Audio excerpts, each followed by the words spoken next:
É isso aí, é isso aí, é isso aí. Pode Pensar oficial na área. E eu já quero falar pra você, fica com a gente até o final, curte, compartilha, porque você tem visto que os nossos últimos encontros têm sido mega especiais. A bancada tem estado pesada e isso não quer dizer que o Diego tenha engordado, gente. Não. É que os convidados são assim de alto nível, entendeu?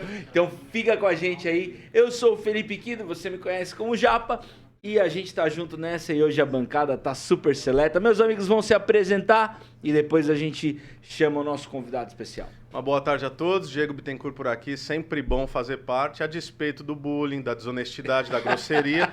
Inclusive eu vou acionar depois aqui o nosso convidado para ver se eu consigo meter um processo no Japa por essa campanha de desinformação que ele acabou de estabelecer, tá? Vamos lá, fica ligado com a gente. Boa tarde a todos, eu sou a Monique, é um prazer participar com vocês desse podcast, eu sou advogada e é sempre muito bom estar aqui, falar coisas que são importantes e relevantes para a sociedade e hoje com a presença aqui do nosso candidato Sérgio Moro. Muito bom, gente, estar aqui com vocês nessa tarde. Ô, Diego, eu não sei se é bullying quando a gente fala da realidade. Aí, tá então, vendo? não sei como é que é o que eu falo, a coisa. eu vou te mandar lá Mas... pro STF direto. Muito bom estar aqui com vocês, é isso aí, hoje o programa tá bom demais. E o Diegão, nosso Relações Públicas oficial aqui do nosso programa, vai mais uma vez apresentar o nosso convidado. É importante deixar claro que esse crédito vai pro Japa, né? Essa aqui não foi da minha assessoria. Mas beleza. Dá o crédito pra você, beleza. Diegão, vai lá. E, antes de qualquer coisa, a gente tem falado, agora a gente tá um nojo, acho que depois dessa entrevista, zerou a vida, não tem mais, entendeu? Então vamos lá. A PAN vai começar a pagar a gente Exato, aqui, né, a gente velho? trabalha de graça, né? Pra quem não sabe, é de graça. Andrei, velho, ó. Eu gasto gasolina, tempo, mas enfim, vamos lá. O nosso convidado de hoje, ele é graduado em Direito pela Universidade Estadual de Maringá, ele é natural de Maringá, formou-se em 1995, mestre e doutor pela Universidade Federal do Paraná, onde lecionou Direito Processual Penal, especializou-se em crimes financeiros e tornou-se juiz federal em 96. Ele ficou nacionalmente e internacionalmente famoso, sendo o juiz ali responsável pelas condenações na Operação Lava Jato, condenando em 2017, no âmbito dessa operação, o ex-presidente Luiz Inácio Lula da Silva. Em 2019, ele se tornou ministro da Justiça e da Segurança Pública, deixando o cargo em abril de 2020. Hoje é candidato ao Senado Federal pelo Estado do Paraná. Seja muito bem-vindo e obrigado pela honra da participação, doutor Sérgio Moro. Muito obrigado. Eu quero aqui agradecer o gentil convite aqui do Pode Pensar. Um grande prazer estar aqui com vocês, né? Felipe, Diego, Rodrigo e Monique.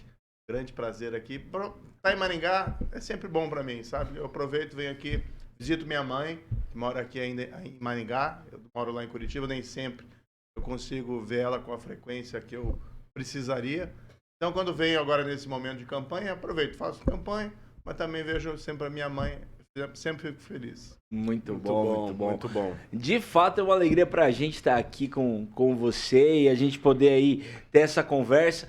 O nosso intuito sempre é levar uma conversa relevante para o contexto comum das pessoas, né? Nós somos pessoas que estamos aí inseridos em ambientes muito comuns e essa é a ideia do nosso papo aqui. Por isso é um papo leve, um papo descontraído. A gente quer que você fique muito à vontade aqui com a gente e, mais uma vez, obrigado pela sua presença.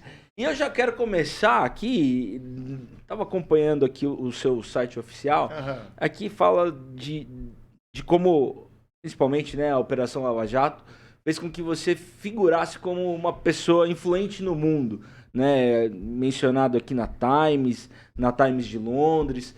Cara, o que mudou na sua vida depois dessa experiência com a Lava Jato que você fala, cara, é um antes e depois mesmo, assim?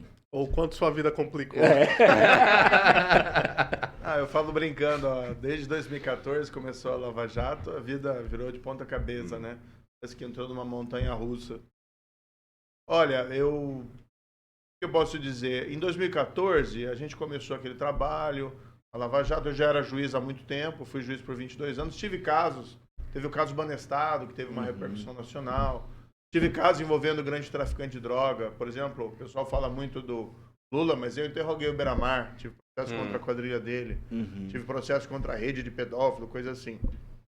Mas nada equivalente à Operação Lava Jato. E aquilo começou devagar, eram 4 lavadores de dinheiro, o caso foi tomando ali uma certa repercussão.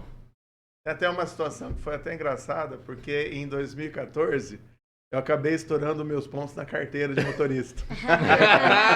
Tem uma explicação para isso. Conte-nos mais sobre isso. Quem nunca, né? Como assim? Eu estourei os meus e da minha mulher já algumas vezes. Levei uma multa. Desculpa. Tá vendo? O cara é o geek mesmo da turma, né? Então. Mas a história é mais ou menos assim. A gente tinha 2 carros, os 2 carros estavam no meu nome. E as multas que a minha esposa cometia caiu nas minhas costas também. E acabei estourando. E aí a gente até tentou lá alguma coisa e tal pra... Olha, era ela e não eu, mas não deu certo. Aí fui fazer aquele diabo daquela reciclagem lá. Fui lá e na época ninguém me reconheceu não, entendeu? Aí em 2014 já tinha começado a Lava Jato, mas ela estava crescendo. Mas daí de repente no decorrer de 2014... Aí eu saía de vez em quando com a minha esposa, a gente ia jantar, ou com a família. Aí começou a ficar uma situação meio estranha assim nos restaurantes, que a gente entrava, o pessoal ficava olhando e tal. Até que começou aquele movimento, de repente você saía no restaurante, o pessoal batia palma. Ou às vezes vinha alguém lá e falava assim, fulano X da mesa lá pagou o teu jantar, não sei o quê. Olha aí. Será que você chegar lá um dia, Diego? Acho que tá próximo. Não, eu acho que não, tá mas eu ia próximo. perguntar se nós saíssemos pra jantar, será que alguém paga a nossa conta? Por eu estar com o Moro, né? Mas enfim. Hoje na campanha tudo você tem que declarar depois. Já foi. Mas aí é o seguinte, aí no decorrer a operação foi ficando famosa no Brasil e chegou um momento que começou a ficar famosa internacionalmente. Aí um dia eu tava lá, o pessoal entrou em contato, por exemplo, lá, aquele programa 60 Minutes dos Estados Unidos, da CBS, Gigante. que era o Anderson Cooper, entrou em contato, queremos fazer uma matéria sobre a Lava Jato, podemos entrevistar e tal. Eu não estava dando praticamente entrevista, porque o juiz tem que ser um pouco mais discreto, né? Mas eu achava importante também divulgar a Lava Jato. Porque... Aliás, daqui a pouco é bom a gente falar sobre isso, viu? Sobre esse juiz ser discreto, mas continue. Mas não é sobre você, não, viu? Não, na Lava Jato, eu acho que no Brasil, eu concedi acho que 2 entrevistas em 4 anos, foi pouco. Mas eu entendia que era uma responsabilidade minha difundir um pouco a Lava Jato lá fora. Por quê? Porque, você conseguia apoio internacional, que é importante para a legitimidade, para você poder avançar. 2, o Brasil sempre teve uma imagem ruim. As pessoas olhavam o Brasil, a terra de gente desonesta, e nós não somos assim. A nossa classe política é complicada mesmo. Mas nós não somos assim. Tem muito filme de Hollywood, né? Quem que é o especialista em cultura pop aqui? É o Rodrigo aqui, da série que ninguém assiste. Série que ninguém assiste? Diego, você precisa... Não, é um pouco de bullying. É um jeito de demonstrar meu afeto a você. Assiste lá que você vai me agradecer. Vai lá. Olha, no final do programa eu vou revelar para quem que eu vou advogar aqui. Beleza. Na indenização, viu? Mas é o seguinte, teve um filme lá, Um Dia a Casa Cai, um filme um pouco antigo, tem lá uns Tom Hanks, 20, com Tom Hanks. Eles compram uma casa, e a casa aí começa a cair aos pedaços. Aí chegam num momento do filme e tem um diálogo, que é mais ou menos assim, o Tom Hanks, cadê o corretor que vendeu? Aí a resposta, não, fugiu pro Brasil. Meu Deus. Então, essa imagem é ruim. Então eu circulei, viajei. Então teve essa situação do programa do 60 Minutes, que é famoso. Aí, de repente, o pessoal entrou em contato da Time. Ele tem o 100 mais, não sei o que, mais influência. Time 100. Daí ligam para nós lá, olha, vai ter uma festa aqui em Nova York, que é a gala da Times, vocês estão convidados, né? Você pode levar um acompanhante. Ó, legal, bacana, porque a gente via, claro que tem uma questão pessoal, Sim. a gente fica feliz, mas principalmente que o Brasil estava sendo colocado de uma maneira diferente. Lá no exterior eu entendia que era minha obrigação ir nesses casos. Então mas foi uma mudança 360, né? Eu sempre agi lá como juiz de uma maneira mais discreta e de repente você tinha que ser um pouco mais expansivo. Hoje é diferente, né? Hoje eu sou candidato ao Senado, aí você tem que falar, você tem que dar entrevista, é uma rotina muito diferente. Ô, Sérgio Moro, deixa eu falar. falar uma coisa. Com essa situação, né? Aí surgiram as séries, acho que também a série acabou contribuindo para que você fosse mais conhecido no mundo e até alguns fatos assim podem ter surgido aí da pessoa chegar, e aí, isso, como é que é isso? Quem que morreu? Como é que é essa história aí? Essa parte também é engraçada. Fizeram o filme, né? Polícia Federal, a Lei para Todos. A gente foi até na estreia, na época lá. Foi um momento, assim, bem interessante. E depois teve a série do Mecanismo. A série do Mecanismo, quando você faz uma série baseada em fatos reais, é complicado. Porque a pessoa, ela é baseada em fatos reais. A pessoa pensa, não, é aquilo mesmo que aconteceu. Aí tem o policial que tentou suicidar. Nunca teve isso. O policial que foi investigar em paralelo. Então, achei a série boa, mas, assim, muitas liberdades ficcionais, a gente até compreende, mas que geravam confusão na cabeça das pessoas. Tem um exemplo.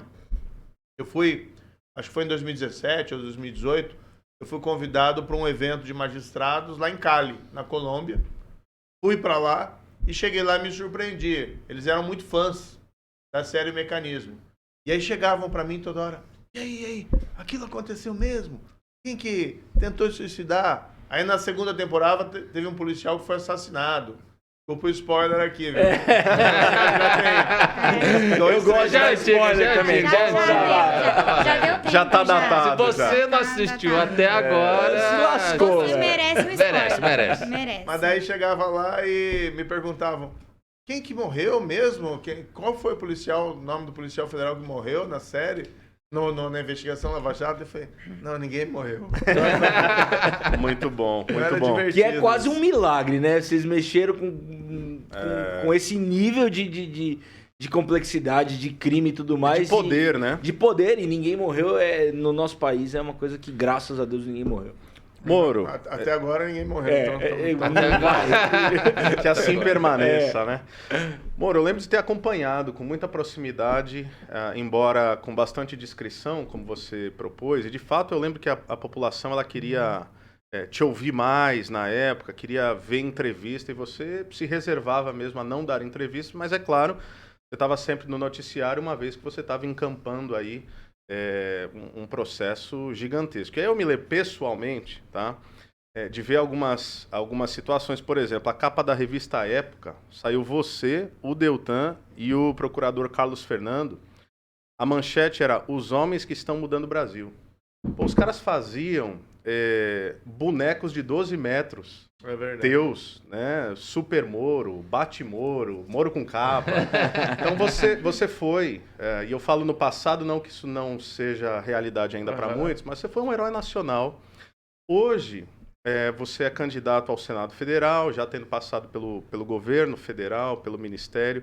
Como é que essa realidade, onde muitos ainda confiam a você esse eleitorado, né? Depositam sobre você esse senso de, poxa, esse foi o cara que ajudou pela primeira vez a prender gente poderosa nesse país, mas também alguma parcela com uma certa suspeição, falar, tá, será que a gente vai por aqui, não vai, a candidatura política? Como é que você deseja dialogar com essa turma que fala, tá bom, o Moro era juiz, agora ele é candidato, o que você teria a dizer para essa turma? Olha, eu tenho me mantido fiel aos meus princípios e aos meus valores. Então, como juiz eu tinha um papel, como ministro da Justiça outro, e agora eu sou candidato ao Senado. Quero ser um senador lá que tenha uma voz forte e independente. Legal. Mas as minhas bandeiras, elas permanecem. A gente sofreu retrocessos nos últimos anos.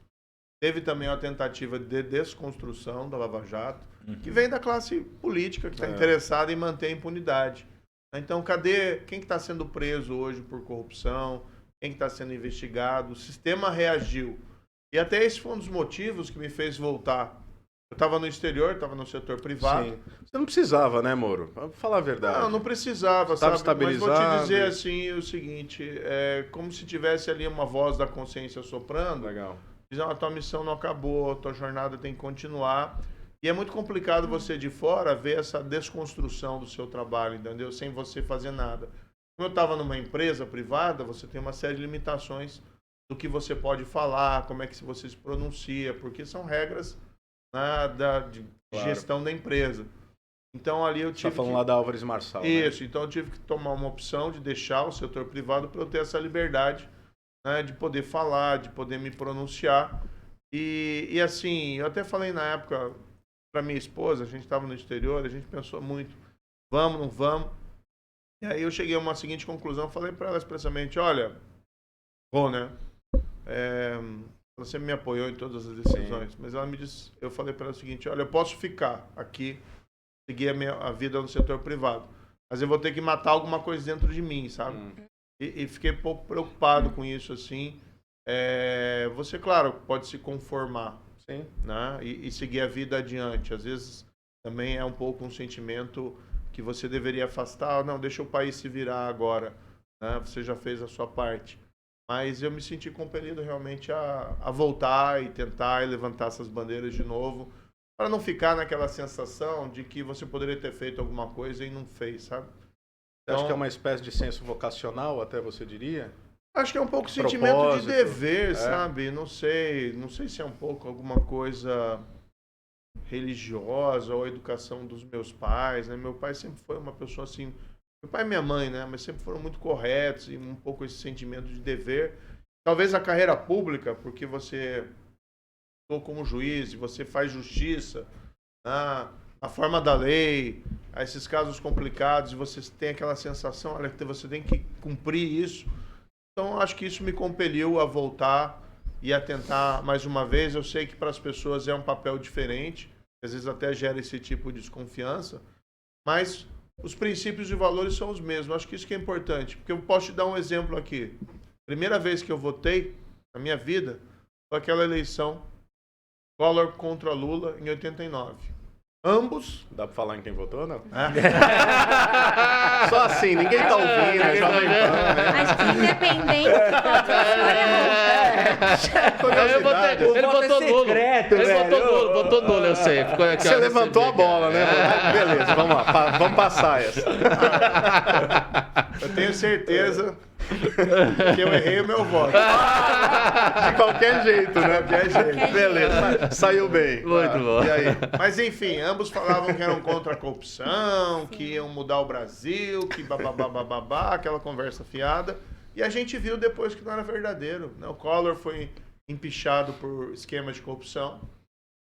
E o Lula teve os maiores escândalos de corrupção da história no governo dele. E tem dificuldade hoje, a gente viu no debate semana passada, né, que ele não tem condições de responder perguntas diretas e quando confrontado para explicar o que aconteceu. No meu caso, eu acho que eu posso dizer aqui para mim, Diego, que é um pouquinho diferente, porque, puxa, eu já lutei contra a corrupção. Tá. Eu arrisquei minha reputação, arrisquei minha carreira, arrisquei muito mais do que isso. E então, assim, se eu falo, olha, eu vou continuar trabalhando por isso lá no Senado, eu acho que eu tenho alguma credibilidade Legal. pela minha história. Legal. Doutora Monique, esse Ela tá bando de- quietinha, Não, esses caras não Aqui são só- cavaleiro nem a Não. pau, né, velho? Daqui a Pelo pouco amor ela- de Deus. Pega a caneta lá, pega a caneta, põe aqui, ó. Daqui a pouco ela vira Esse pra nós e tempo é fala meu. assim: Ô Diego, Rodrigo, Japa, por que vocês odeiam as mulheres? Vai lá, doutora Monique. Não é isso não. Jamais. Moro, é o seguinte. Acho que o trabalho da Lava Jato ele é reconhecido não só no Brasil, mas nacionalmente. Em 2016, eu lembro que você saiu numa lista de 50 nomes como o 13º maior líder mundial do mundo e era o único brasileiro. Então, é inegável, assim, o seu trabalho, é inegável o reconhecimento daquilo que você já fez. E você sempre teve uma postura muito discreta. E eu lembro que naquele momento, uma das entrevistas, das poucas entrevistas que você deu, foi no Roda Viva. E gerou ali uma comoção nacional muito grande, a audiência foi muito grande, porque todo mundo tinha um anseio de ouvir você, de conhecer você, de saber o que te motivava, de saber o cenário, o que acontecia por trás da Lava Jato, da operação, das suas decisões. E eu lembro, assim, uma coisa que eu assisti essa entrevista e eu lembro que uma coisa que me marcou muito é que do lado de fora tinha um grupo contra. E esse grupo gritava, né? Tipo, o golpista, quer derrubar o governo. Os canhoteiros, né? E hoje, a gente vê uma outra população, em outro cenário, pessoas que se levantam e chamam você talvez de, é o traidor. Então eu queria saber para você como que é você olhar todo o seu trabalho, a construção da sua carreira, a sua história, e lidar com essas críticas e lidar com essas pessoas que de forma inflamada e por causa de paixões políticas, elas se reportam ao senhor dessa forma. Olha, eu fiz o meu trabalho como juiz, depois como ministro da Justiça. Tanto quando eu entrei eu tive minhas motivações, quando eu saí também tive as minhas motivações legítimas. Então, fazendo um retrospecto, às vezes você faz realmente, será que tomei a decisão certa naquele momento específico? E quanto mais tempo passa, Monique, vou ser muito sincero, mais eu me convenço que as minhas decisões foram acertadas em cada momento. Mesmo que em alguns casos tenha gerado uma certa incompreensão. E as pessoas têm que começar a refletir e pensar um pouquinho mais, é que, olha, na política, não idolatre ninguém. Né? Essa história de chamar a gente de uma ideia, o outro um mito. Não vamos entrar nos méritos de cada um no momento, mas assim, a gente que conheceu de perto todos esses personagens, a gente sabe de virtudes, mas também dos grandes defeitos. Então, assim, quer torcer? Escolhe um time, né? Escolhe um time que você faz muito bem. Vem a Copa do Mundo aí. É o melhor momento. Agora, pessoas. Eu acho que eu fiz o meu trabalho, né? Pode ser objeto de críticas, mas eu me orgulho tanto do período como juiz, como igualmente do período como ministro da Justiça. O pessoal às vezes não sabe muito bem o que a gente fez como ministro da Justiça, mas, por exemplo, a gente foi para cima do crime organizado. Sim, eu lembro quando você mudou a turma, né, dos presídios, que ninguém fazia isso, os cabeças ali, né? A diminuição, né, dos crimes é uma coisa muito notória, porque a imprensa não tem interesse em divulgar isso. Daí quando caiu o crime lá na época, daí você vai ver os especialistas, né?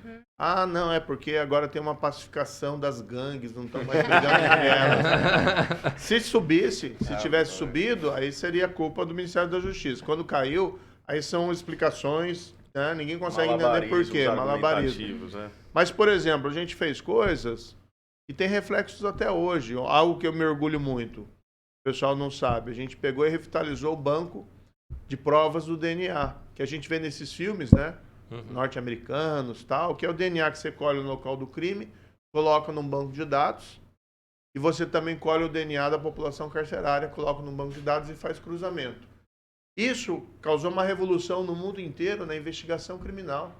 Foi mais ou menos o equivalente à época que descobriram a impressão digital. E o DNA é isso aí, é uma moderna impressão digital. Tinha sido criado por uma lei em 2013 e estava abandonado. É legal, hein? Numa visão equivocada de que o criminoso tem um direito de privacidade, né? Que ele não pode ter esse material colhido. Que assim, o cara está preso. Por que não pode colher o material genético? E não é tirar um litro de sangue, é passar um cotonete na boca e colocar. E aí, crimes, a gente revitalizou esse programa, financiamos os estados para colher, e crimes começaram a ser solucionados. Um deles, que foi importante, aqui no Paraná, que o pessoal às vezes se esquece, mas teve um assassinato brutal de uma menina de 9 anos, foi a Raquel Genofre, lá em Curitiba, em 2008. Sim. Ela sai da escola, vai para a casa dela, desaparece no meio do caminho. 2 dias depois, o corpo dela é encontrado numa maleta na rodoferroviária. E aí gera aquela comoção e aquele pânico. Por quê? Primeiro, o sentimento em relação à criança. E 2, um assassino de criança solta. As famílias estão em perigo. Investigaram. Crime em 2008. Não solucionaram. Em 2019, colheram, por conta de um programa nosso do Ministério da Justiça, colheram o perfil genético de um preso lá em Sorocaba. Colocaram no banco de dados. deu correspondência com o encontrado no corpo da menina. Então, 11 anos depois, né, é encontrado o assassino. Era alguém que ia ser solto, porque estava condenado por crimes menores. Aí foi condenado a mais 50 anos de prisão. E uma família vê a satisfação, infelizmente, de não ter a filha de volta, mas pelo menos de ver justiça, né? Porque imagina o sofrimento de uma família saber que o assassino, né, tá solta por aí e ninguém sabe quem é. né? Às vezes você pode pensar, puxa, pode ser um vizinho, pode ser um parente, pode ser alguém próximo a mim. Eu fiquei sabendo, essas coisas que movem a gente, eu fiquei sabendo que quando os investigadores do caso foram informados de que finalmente tinha sido encontrado o assassino, os investigadores se derramaram em lágrimas. Porque é aquele tipo de crime que mexe não só com os parentes, os amigos, com todo mundo que mexe com aquele tipo de crime, isso afeta as vidas. A investigadora do caso, né, disse para nós, contou a pessoas próximas, chegou depois a mim, que aquele crime não solucionado estava destruindo a vida dela, entendeu? Porque você fica com aquela sensação de que você falhou uma missão importante. Então, a gente fez muita coisa boa no Ministério da Justiça, conseguimos avançar na redução de crimes violentos, conseguimos avançar contra o crime organizado. É claro que tem que fazer muito mais a segurança pública. No Brasil ela ainda é frágil, precisa melhorar muito, mas a gente avançou, a gente inverteu uma tendência de aumento da criminalidade que vinha desde o começo dos anos 2000. Então eu me orgulho dessas ações, sabe? Agora, todo mundo está sujeito a críticas, a gente aceita as críticas. Essas críticas, no entanto, né, inflamadas, que a gente vê que são passionais, aí realmente eu não concordo. Doutor Moro, o senhor tem uma vasta experiência, obviamente, na magistratura. E até brinquei, né, interpelei há alguns minutos, quando você falou, olha, eu não dava muita entrevista, porque nós temos que ser discretos, isso cabe ao juiz, tem toda a simbologia da toga preta, discreta, uma justiça que ela não vê para não ser parcial. E eu não quero complicá-lo não, mas eu acho que é uma pergunta aí vigente do país, e o senhor, como ex-juiz, né, por muitos anos, você acha que existe uma espécie de ativismo judicial no país em curso hoje? Você acha que existe um certo desequilíbrio, sobretudo entre os três poderes, onde um vai infiltrando na alçada do outro, e aí isso é um tanto temerário para a população? Porque assim, quando nós vemos crimes de opinião, empresários presos por conversa de grupo de WhatsApp, cara, se o velho da van é interpelado, quem somos nós? Quem é que pode soltar meme no WhatsApp, entendeu? Claro, ninguém vai vir atrás de nós porque a gente não tem... Mas você entende minha pergunta? Parece haver isso da Eu acho sua que percepção? essa polarização política, ela nubla um pouco o entendimento das pessoas e também faz com que hajam exageros. Tá. Então, talvez esse clima é que tenha levado a esses excessos. Eu acho, sim, eu fui juiz por 22 anos, respeito muito a classe da magistratura, Claro. dos promotores, e a gente não pode generalizar. Pontualmente, a gente vê interferências que não deveriam acontecer. Tá. Vou te dar um exemplo aqui. Eu era ministro da Justiça, no começo da pandemia, a gente promoveu o fechamento das fronteiras. Foi uma medida tomada por todos os países. Sim. Então não podiam ingressar estrangeiros no Brasil. Mas a gente sempre ressalvou brasileiros. Podia O voltar para brasileiro casa. podia voltar. Né? Como é que você vai segurar o cara lá fora? A pátria é de todos. Então a gente tomou essa decisão, que é uma decisão política. Você pode dizer assim, não, eu acho que tinha que proibir a entrada de todo mundo, para evitar mais risco de disseminação. Você pode até achar isso, mas é uma decisão política. Ela é menos técnica. Cabe ao órgão político tomar essa decisão. Não tem nenhuma lei ou norma da Constituição que vai dizer que uma está errada e outra está certa a decisão. Aí a gente tomou essa decisão e começaram a repatriação dos brasileiros. Eu fiquei sabendo um dia, me ligaram à noite, estava vindo um avião lá dos Estados Unidos, cheio de brasileiros, e conseguiram um avião às duras penas, porque os voos começaram a cair, e de repente veio uma liminar de um juiz lá de Fortaleza, proibindo o avião de pousar em Fortaleza. Olha aí. E aí aquele voo acabou ficando prejudicado. A gente até, o governo recorreu, conseguiu rever a liminar, mas aí Inês estava morta. Né? Entendi. Então é o tipo de decisão que é uma interferência que não cabe. que está errada. Meio autocrática, né? O cara Sim, porque bate a caneta lá e... às vezes a questão é saber quem decide, quem dá a última palavra.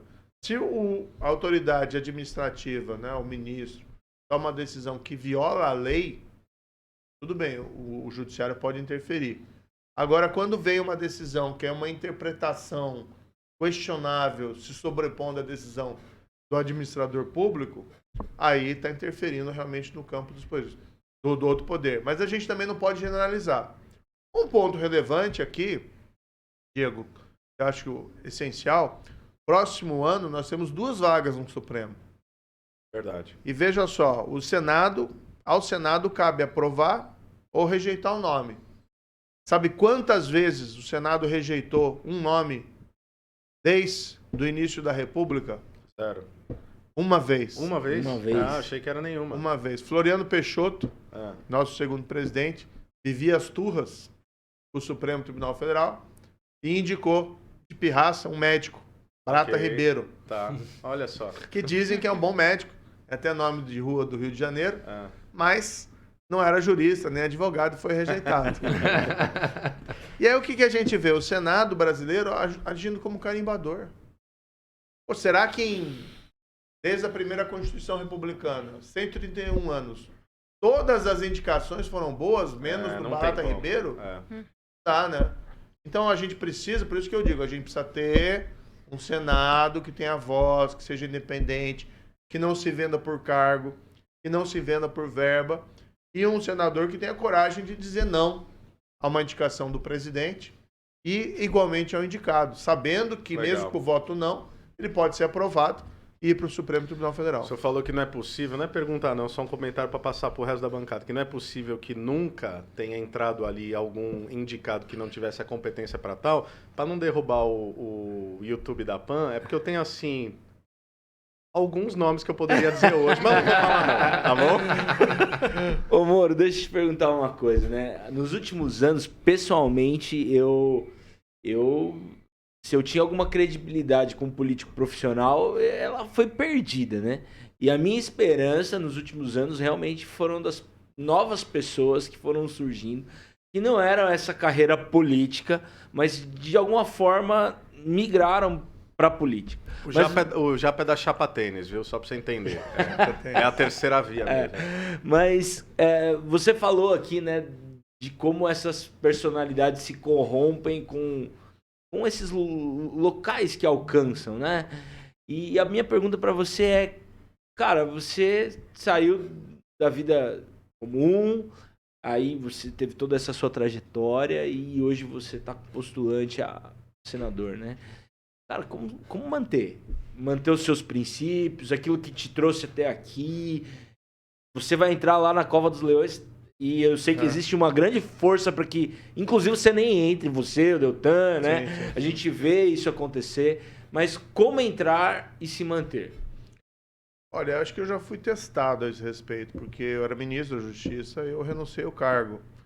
Então eu não fui lá pelo cargo ou pelo poder, eu fui por um projeto. Quando eu vi que o projeto estava comprometido, eu preferi sair, ao invés de ficar. Podia ter ficado ministro lá, hoje estaria numa situação muito mais confortável politicamente, mas eu preferi tomar a decisão difícil e seguir o meu caminho quando encontrei essa discordância. No fundo é o seguinte, né, o poder corrompe.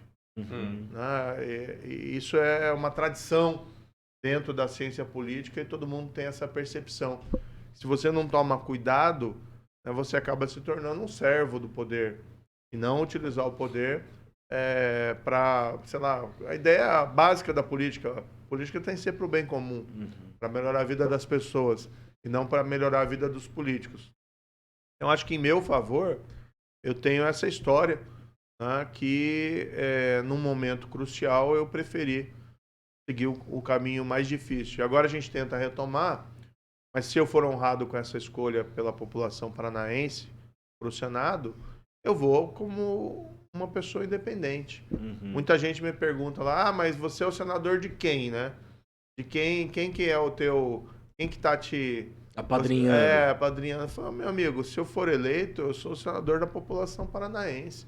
Eu quero chegar lá, sem dever nada para fulano X ou fulano Y, para presidente, governador, ex-presidente, quem quer que seja. Claro que isso não significa que você não vai cooperar Claro. quando tiver bons projetos ou boas propostas, mas também significa que você não vai ser um submisso que vai estar lá dizendo amém a quem está dono do poder do momento. Tem um teólogo, né, o nosso amigo Antônio Carlos Costa, que diz, né, se você dá poder a um filho de Adão, você fiscaliza, porque os filhos de Adão não lidam bem com poder. Nós somos pastores aqui, né? Eu, o Diego, Rodrigo, a Monique é quase uma pastora, né? Nem entrar nessa não, viu, A gente Monique, fica né? tentando levar a Monique pra esse lado. Então, isso pra nós faz muito sentido. Muito legal. muito legal. Eu sou católico, né? Aham. Eu até aqui em Maringá eu estudei no Colégio Santa Cruz, Aham. que é das Freiras das Irmãs Carmelitas. Então foi quase todo o ensino, não foi todo o ensino fundamental e o ensino médio quase inteiro também lá. Depois eu fui para a escola pública no Gastão Vidigal, aqui em Maringá. Então foi um bom período. Mas a gente respeita, evidentemente, né, todas as religiões, as protestantes também, evangélicas. E a gente tem essa conexão. Eu acho que a religião ensina bastante pra gente. Quando eu também sou professor, né? Uhum. Eu dava aula de processo penal e eu sempre gostei muito das conexões entre o direito e a religião, especialmente no direito penal. Então, isso sempre para mim foi muito intrigante. Eu dava umas aulas para os alunos e a gente falava muito sobre o direito ao silêncio, né? Ele tem uma O pessoal conexão podia direta. usar mais isso aí, né? É? O pessoal podia usar mais esse direito, né? É verdade. Direito bom, né? Mas tem uma conexão muito forte com a religião, com as liberdades fundamentais. Porque quando o processo penal era utilizado para perseguição religiosa, lá na Europa, no século XVI, século XVII, muitas vezes as perguntas que eram feitas do interrogatório judicial eram daquele tipo: ah, você acredita na Santíssima Trindade? Ah, você lê a Bíblia em, sei lá, inglês, ou você acredita naqueles dogmas X ou Y? Então, o direito ao silêncio ele surge num momento de afirmação da liberdade religiosa. Muito interessante, Legal. sabe? E tinha-se uma percepção também, poxa, não sei se a gente está sendo meio complicado aqui para o ouvinte, mas tinha-se uma percepção de que você colocar alguém sob juramento para falar a verdade colocava a pessoa num dilema cruel.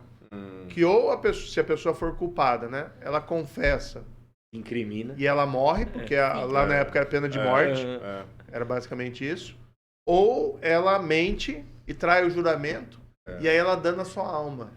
Era uma concepção muito Que era um interessante. tempo bom quando a turma tinha medo, né? Medo de Deus, medo da justiça. Até hoje nos Estados Unidos o cara jura com a mão na Bíblia, não significa absolutamente... É perjúrio, né? Que fala. Lá tem perjúrio. E que também não... Se Nem o cara treme a mão mais, né, cara? Não, e sobretudo lidando com patologia, se o cara... Aí é outro nível, né? Se o cara é um psicopata, ele não sente nenhum remorso de maneira alguma, ele mente descaradamente. Eu queria aproveitar o gancho, você falou de uma fundamentação e uma base católica. Eu não me recordo, tá, de vê-lo, e pode ser falha minha em acompanhar isso, de vê-lo falando ou enfatizando muito, sei que não é uma grande bandeira da sua candidatura, questões aí das pautas morais. Você se identificaria mais como um conservador, mais como alguém um tanto progressista? Como é que você percebe isso? Inclusive a partir da sua formação, de repente. Não, aí tem uma explicação muito simples. Primeiro, como juiz, né, eu não falava praticamente sobre nada, né, nem sobre religião, nem sobre política. Quando, nas raras ocasiões lá de entrevistas ou mesmo de palestra, a gente falava sobre os temas afetos lá, o combate à corrupção. Como ministro da Justiça, eu também. Eu preferia não enveredar nessas áreas. Legal. A pessoa fala, mas qual que é o teu pensamento econômico? Não, se o ministro da Justiça vai falar sobre economia... Fala como o Paulo Guedes. Tem alguma coisa errada. Agora é diferente, acho que a pessoa tem que se expor mais e tal. Por isso que eu até disse aqui, eu sou realmente católico, né? Eu sou uma pessoa religiosa e na parte dos costumes me considero conservador. Tá. Agora, a gente tem que ter o respeito em relação a todas as posições divergentes. Uma sociedade plural. Mas eu tenho colocado claramente também as minhas posições em alguns temas que eu sei que são importantes para as pessoas de confissões religiosas. Então, por exemplo, eu sou contra a ampliação das hipóteses da prática de aborto. Legal. na manutenção da legislação atual. Né? Quer Posso aproveitar? interromper? Claro, Posso- doutora. Porque assim, semana passada a gente teve uma sabatina aqui, o outro candidato, Paulo Martins, ele trouxe aqui que o senhor era um entusiasta da decisão Roe versus Wade, que liberou o aborto nos Estados Unidos, caiu muito, lá, né? muito famoso, né? E aí, pra mim, ele soltou essa frase assim, não ficou claro. Assim, entusiasta como? Né? Qual que é o real posicionamento dele? Então eu queria, já É que uma você boa tá falando, oportunidade, eu queria que claro. você falasse sobre isso, Perdão. qual que é seu pensamento sobre o julgamento e sobre o tema de forma geral. Não, veja, eu acho engraçado o adversário, né? Ele fica falando mais sobre os outros do que sobre ele mesmo. É um sinal de falta, às vezes, de currículo, mas tudo bem. O que acontece é... Produção! Pá! Aí dá corte, tá? Cadê aí, Só ó? queria dar esse toque. Eu gostei assim que a gente aprende também como que a gente lida com o sujeito assim com gentileza, né?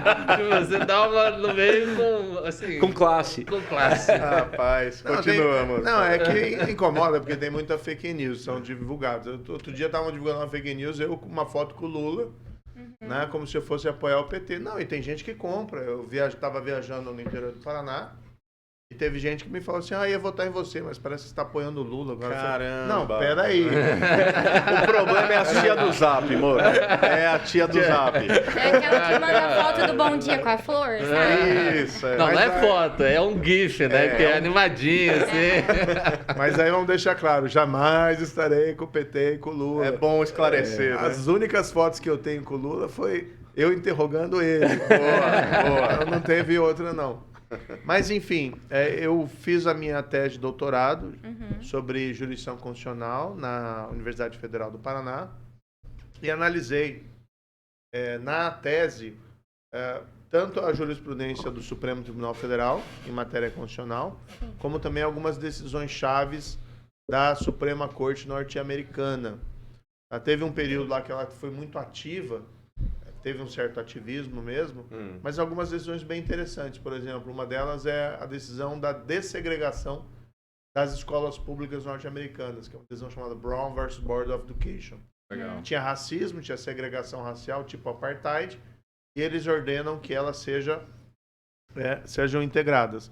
E tem a decisão famosa lá, que é até de um período posterior da corte, que é Roe versus Wade, de 1973, e o que eu faço é uma análise da decisão, da lógica jurídica, e eles fazem mais ou menos lá uma ponderação entre dar uma solução de quem era favorável ao aborto e quem era contra o aborto, e estabelecem lá um termo, um prazo, né, um tempo, para que até aquele tempo a decisão deveria se permitir.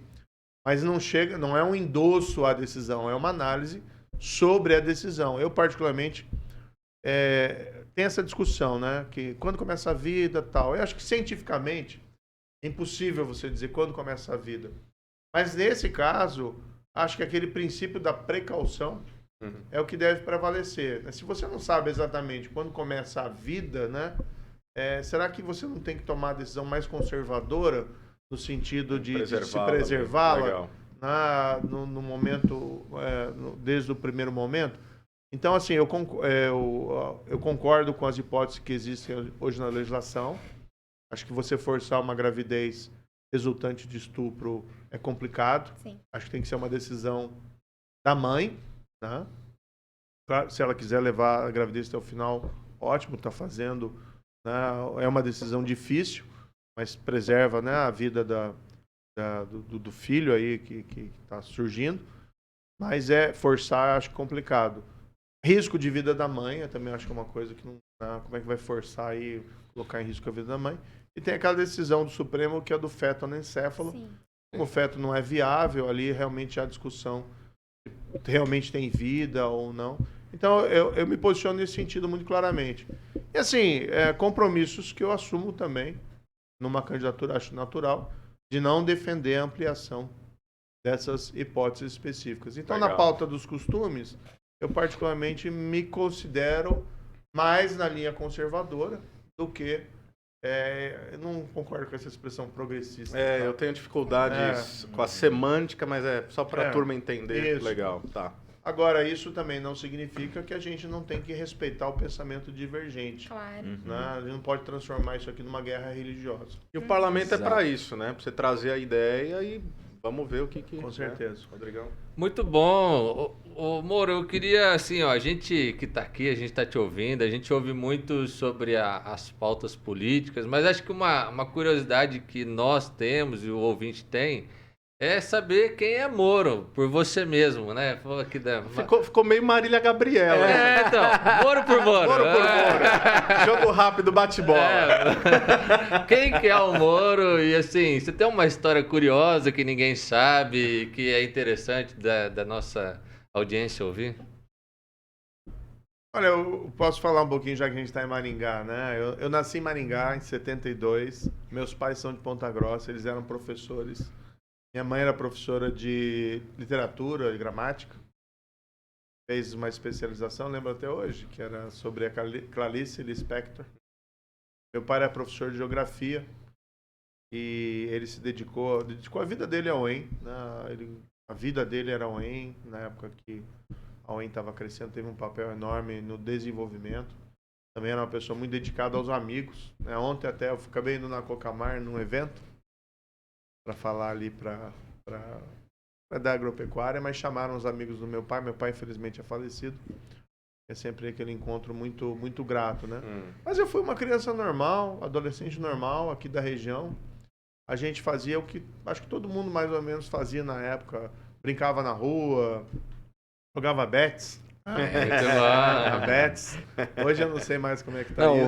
o Rodrigo usava pantufa, ele não jogava Betis, não. Eu tinha videogame em casa.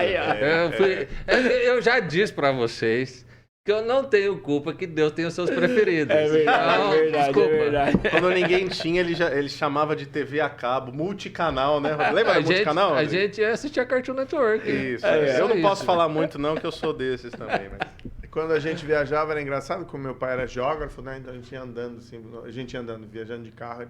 Ah, aqui é o morro não sei da onde, aqui é não sei o que, não sei o que.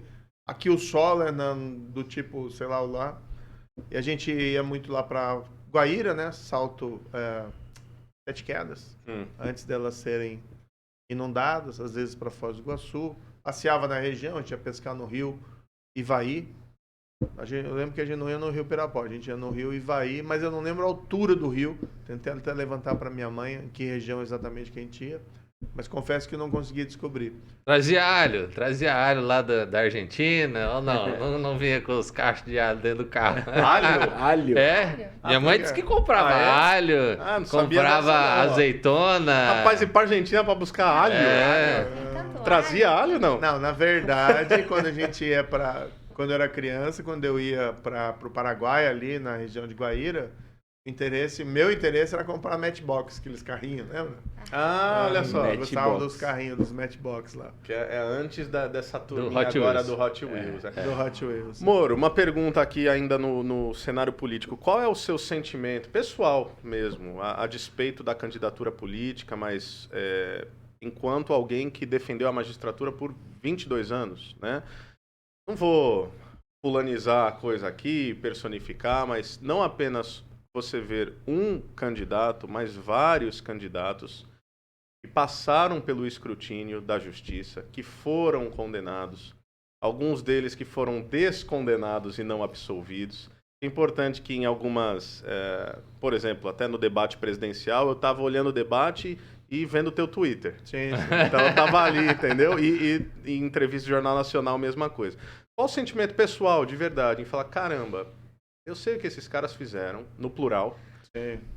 Conversei com vários deles, condenei vários deles, não fui o único a condenar, porque houve uma segunda instância, houve uma terceira. Como é que você se sente, cara, diante disso?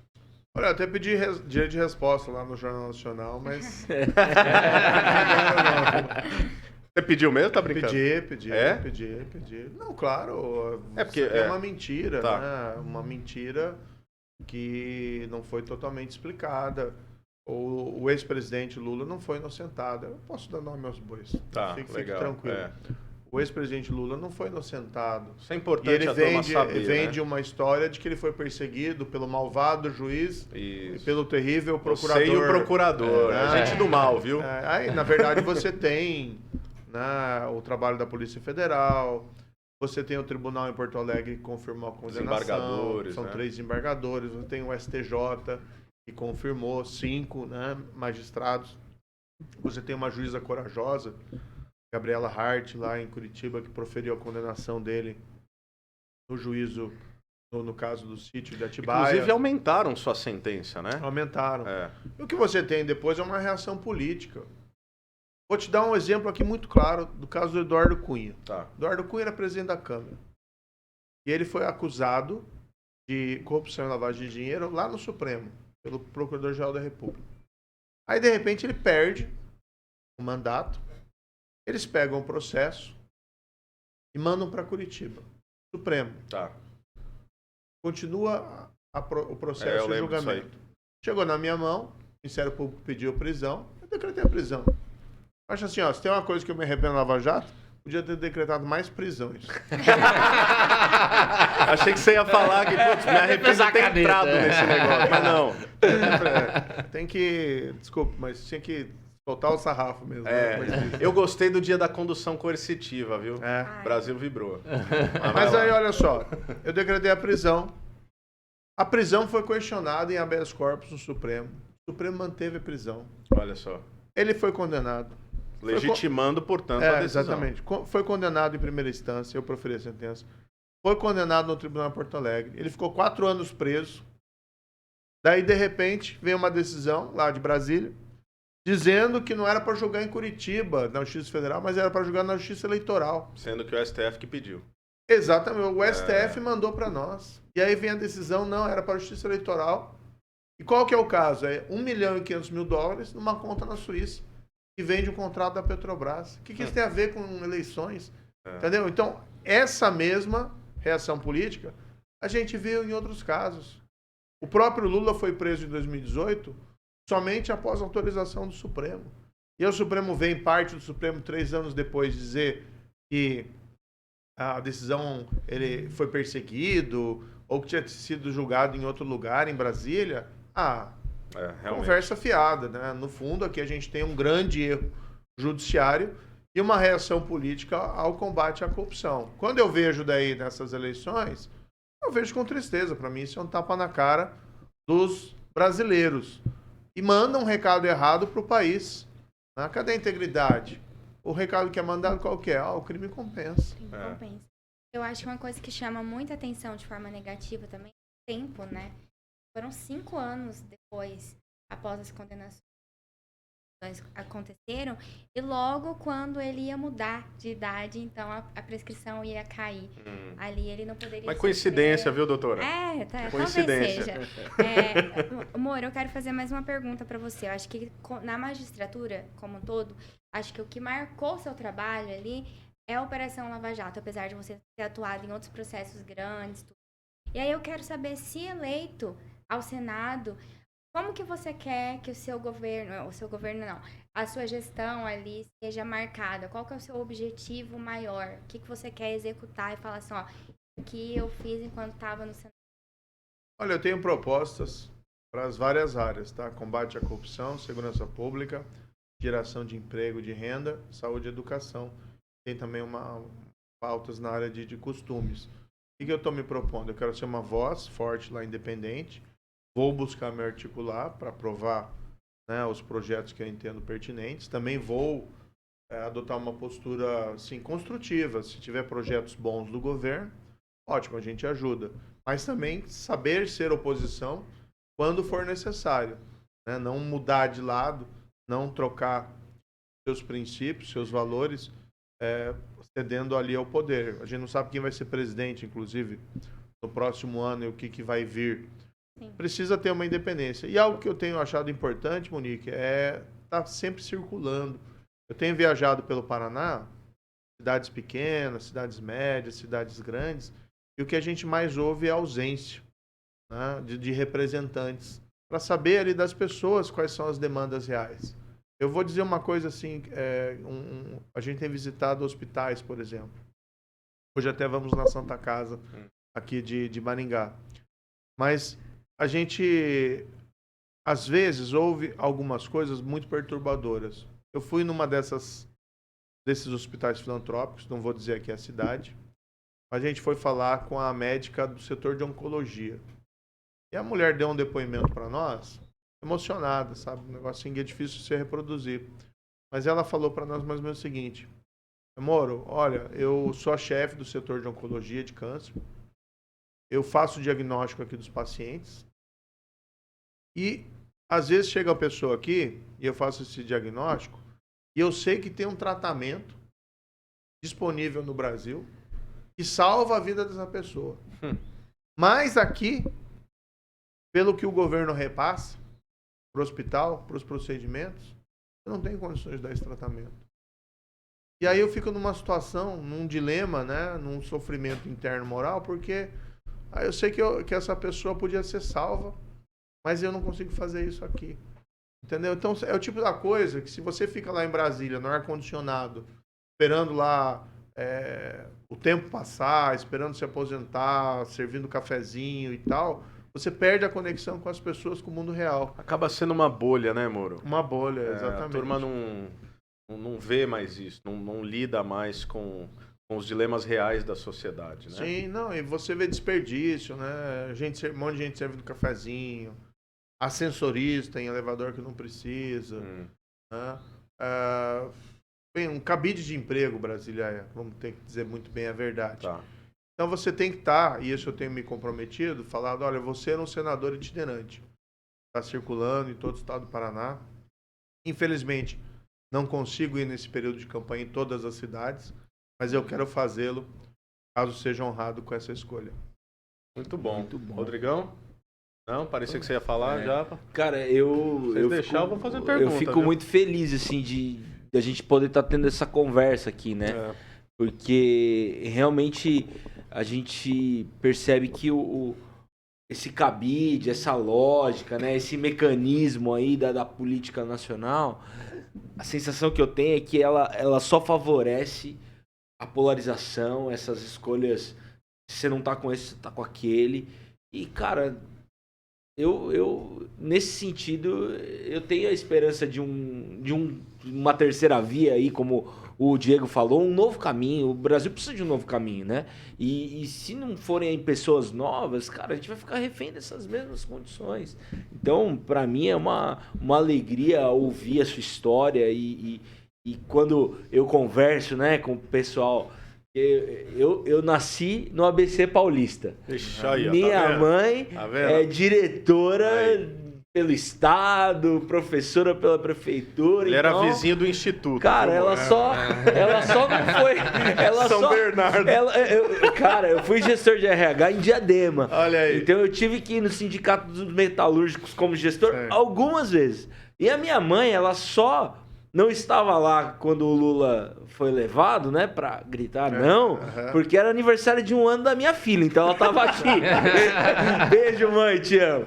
Mas em contrapartida Respondo também... a mãe cara, assim, cara. Eu vivo aqui em Maringá e a maior parte das pessoas que convivo são extremamente bolsonaristas, né? E, cara, eu fico naquele... Eu apanho de um lado, apanho do outro, apanho do lado. Essa é a minha vida, né? Aqui. E com a família.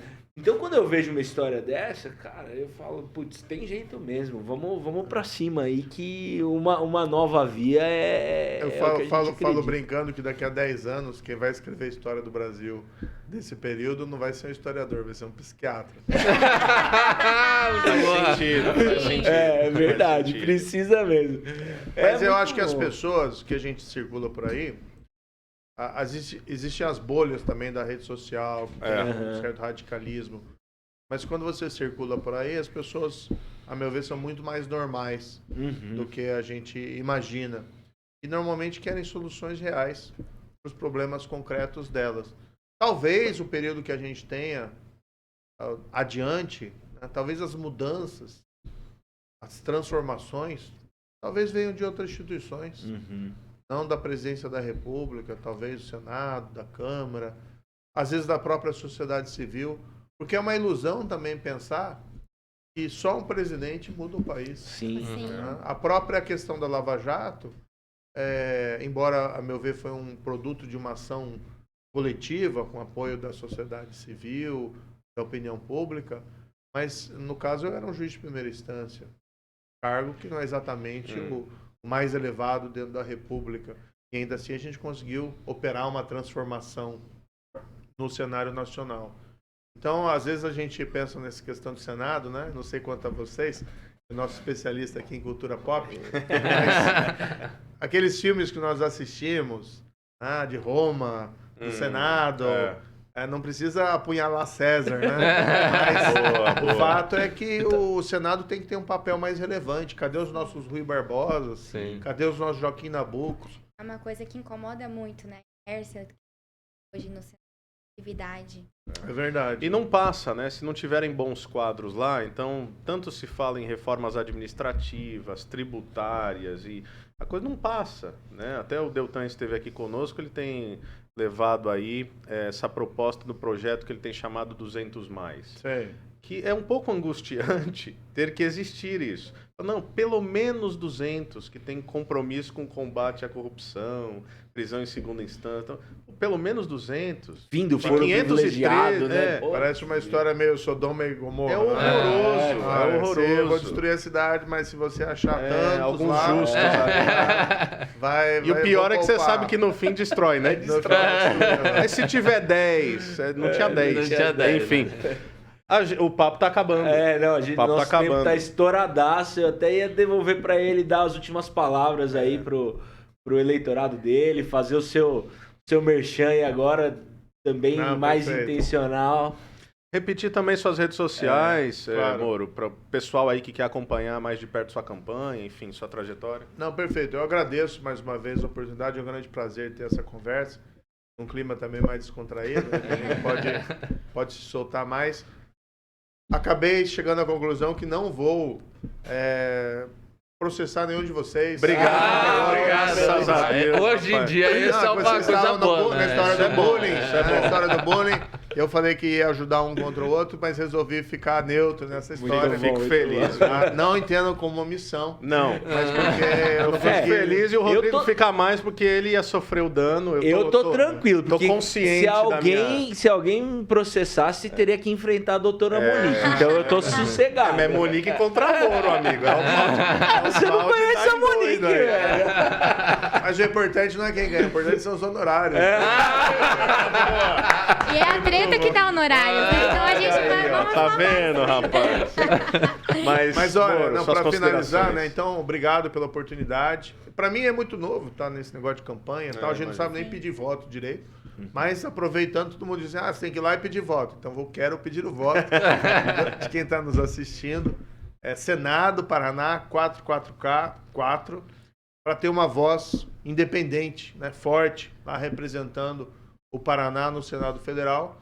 Caso eu receba essa confiança, né, da sua escolha, prometo, né, que a honrarei, como fiz com tudo que trabalhei na minha vida como juiz e como ministro da Justiça. Seguirei aqui o bom caminho, com atenção às minhas pautas históricas, que é o combate à corrupção e à segurança pública, mas igualmente trabalhando aí para as pessoas, né, com aquela ideia principal que a política tem que ser para melhorar a vida das pessoas e não melhorar a vida dos políticos.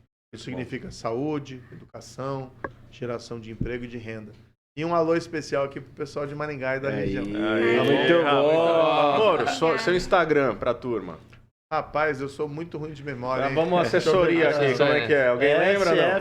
SF Underline Moro. SF _Moro. Isso, Pessoal, e o Twitter lá. é @SF, acho que underline também, Moro. Tá, queria falar pra turma que é legal seguir o Twitter do Moro quando tiver debate. Você olha o debate, olha o Twitter dele. Aí ele fala, esse cara tá mentindo, vale a pena. Pega a pipoca, vai embora. Sabe que o Twitter do dia do debate lá deu 7 milhões de visualizações. Que isso, olha só. Um acho que era você. Um era eu, certo? Obrigado, viu? Muito bom, amor. Muito obrigado. Assessoria toda, a gente agradece aí disponibilidade de vocês. E você que ficou com a gente até agora, cara, você tem um compromisso, quero te convocar a curtir, compartilhar, fala com a gente lá no Instagram e vamos agora a gente vai refletir, ficar né? famoso, né? Agora vai, né? Agora a gente precisa até terminar um pouco antes, porque o Diego precisa tirar uma selfie, entendeu, gente? Vamos lá. O nome disso na psicologia é projeção. É verdade, eu também vou tirar a minha. Valeu, galera, um abraço, até a próxima. Valeu.